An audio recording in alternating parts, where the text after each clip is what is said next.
हिंदू और मुस्लिम्स को आपस में जोड़ना और जुड़ना क्यों जरूरी है। मैं समझता हूं अगर यहाँ पे इस वक्त हिंदुस्तान के भाई बहन इस चीज को वीडियो को देख रहे हैं तो मैं आपको एक यूथ होने के नाते गारंटी के साथ एक बात कह सकता हूं। भारत का यूथ अगर किसी को हाईएस्ट वैल्यू देता है, हाईएस्ट वैल्यू, तो वो देता है हमारे देश के शहीदों को। जो इस देश की आजादी में जिन्होंने अपना सब कुछ कुर्बान कर दिया, उन शहीदों को हम हाईएस्ट वैल्यू देते हैं। और आज भी हम जो कुछ एक खुली हवा में ये दोनों मुल्क सांस ले रहे हैं, उन्हीं की बदौलत हम लोग सांस ले रहे हैं। तो हम अपने ऊपर उनका कर्ज किसी और कर्ज से ज्यादा बड़ा मानते हैं। तो मैंने जब अपनी स्टडी करी इंटरफेथ के बारे में, तो मैंने ये भी कोशिश करी जानने की कि 1947 के पहले के लोग जिन्होंने हमारे देश की आजादी में बड़ा काम किया, ये लोग हिंदू मुसलमान के ऊपर क्या सोचते थे, इनके विचार क्या थे। और इसको लेके जो ये मेरी चौथी किताब जो मैंने लिखी है, जरा याद करो कुर्बानी, अगर ये भी आपको दिख रही हो, और इसके नीचे मैंने लिखा है शहीदों के अनसुने सपने। ये सपनों के बारे में अब बहुत से लोग बात नहीं कर रहे हैं, ये सपने किताबों में कहीं खो के रह गए हैं।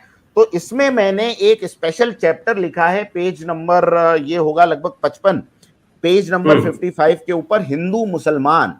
और हिंदू मुसलमान के ऊपर मदन मोहन मालवीय, सुभाष चंद्र बोस, गणेश शंकर विद्यार्थी, राम प्रसाद बिस्मिल, सरोजनी नायडू, मौलाना मोहम्मद अली जोहर, अशफाक उल्ला खान, महात्मा गांधी, रास बिहारी बोस, जिनको सुभाष चंद्र बोस के जो आइडियल मान सकते हैं हम, बाल गंगाधर तिलक, वल्लभ भाई पटेल, लाल बहादुर शास्त्री, ये लोग क्या लिख रहे हैं हिंदू मुसलमान के लिए, ये इस किताब में लिखा हुआ है। और जो इस चैप्टर को पढ़ लेगा वो ये बात जान जाएगा कि इन शहीदों का भी यही सपना था कि हिंदू और मुसलमान अमन के साथ एक दूसरे की ताकत बन के साथ में रहें।